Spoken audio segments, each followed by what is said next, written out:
জাতীয় প্রতীক হিসেবে ঘোষিত শাপলা ফুলকে কোনো রাজনৈতিক দলের নির্বাচনী প্রতীক হিসেবে বরাদ্দ দেওয়া হবে না এ মর্মে নীতিগত সিদ্ধান্ত চূড়ান্ত করেছে নির্বাচন কমিশন বা ইসি।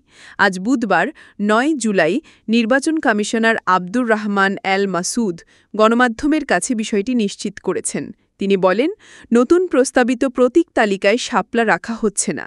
নির্বাচনী প্রতীক হিসেবে আমাদের শিডিউলভুক্ত হচ্ছে না। আমরা নীতিগতভাবে সিদ্ধান্ত নিয়েছি।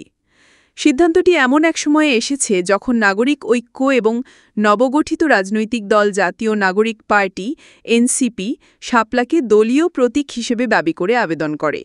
নাগরিক ঐক্য তাদের পূর্ববর্তী প্রতীক কেটলির পরিবর্তে জাতীয় প্রতীক শাপলাকে নিতে চাইলেও নির্বাচন কমিশন তা গ্রহণ করেনি। এনসিপিও নিবন্ধনের সময় শাপলাকে প্রতীক হিসেবে চেয়ে আবেদন করেছিল।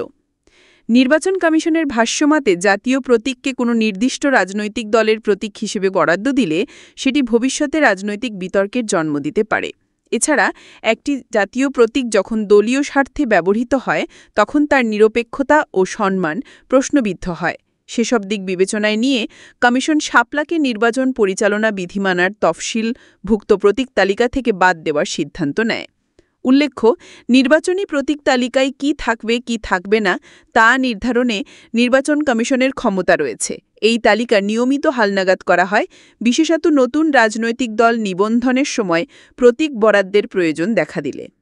কমিশনের এই সিদ্ধান্তে প্রমাণিত হয় যে তারা জাতীয় স্বার্থ, প্রতীকের মর্যাদা ও নিরপেক্ষতা রক্ষায় সচেতন ভূমিকা রাখতে আগ্রহী। অতীতে জাতীয় প্রতীক বা চিহ্নকে রাজনৈতিক প্রতীক হিসেবে ব্যবহারের প্রস্তাব নিয়ে বিরোধের সৃষ্টি হয়েছে।